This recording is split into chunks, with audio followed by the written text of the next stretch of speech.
اور جب ہم نے موسیٰ کو کتاب اور معجزے عنایت کیے تاکہ تم ہدایت حاصل کرو، اور جب موسیٰ نے اپنی قوم کے لوگوں سے کہا کہ بھائیو، تم نے بچڑے کو معبود ٹھہرانے میں اپنی جانوں پر ظلم کیا ہے، تو اپنے پیدا کرنے والے کے آگے توبہ کرو، پھر اپنوں کو قتل کرو، تمہارے خالق کے نزدیک تمہارے حق میں یہی بہتر ہے۔ پھر اس نے تمہارا قصور معاف کر دیا، وہ بے شک بڑا معاف کرنے والا ہے، بڑا مہربان ہے۔ اور جب تم نے موسیٰ سے کہا کہ موسیٰ، جب تک ہم اللہ کو سامنے نہ دیکھ لیں گے تم پر ایمان نہیں لائیں گے، تو تم کو بجلی نے آ گھیرا اور تم دیکھ رہے تھے، پھر موت آ جانے کے بعد ہم نے تم کو اثر نو زندہ کر دیا تاکہ احسان مانو،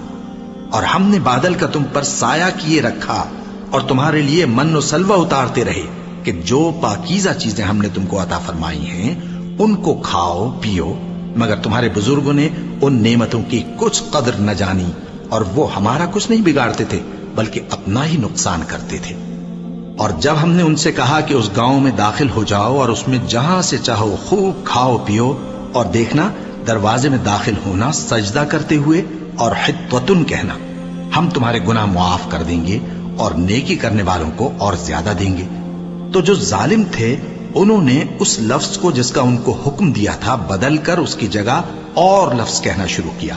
پس ہم نے ان ظالموں پر آسمان سے عذاب نازل کیا کیونکہ نافرمانیاں کیے جاتے تھے۔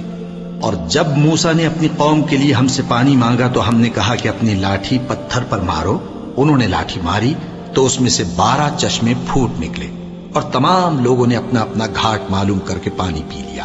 ہم نے حکم دیا کہ اللہ کی عطا فرمائی ہوئی روزی کھاؤ اور پیو، اور زمین میں فساد نہ کرتے پھرنا۔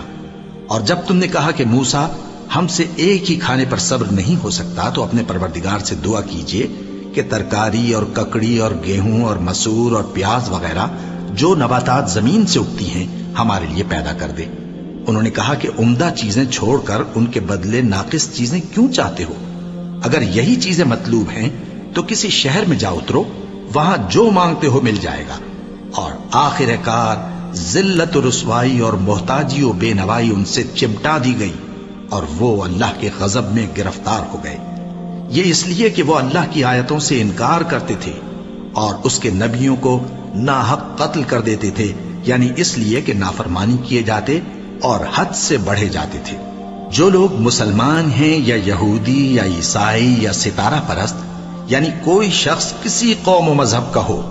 جو اللہ اور روز قیامت پر ایمان لائے گا اور عمل نیک کرے گا، تو ایسے لوگوں کو ان کے اعمال کا صلہ اللہ کے ہاں ملے گا، اور قیامت کے دن ان کو نہ کسی طرح کا خوف ہوگا اور نہ وہ غمناک ہوں گے۔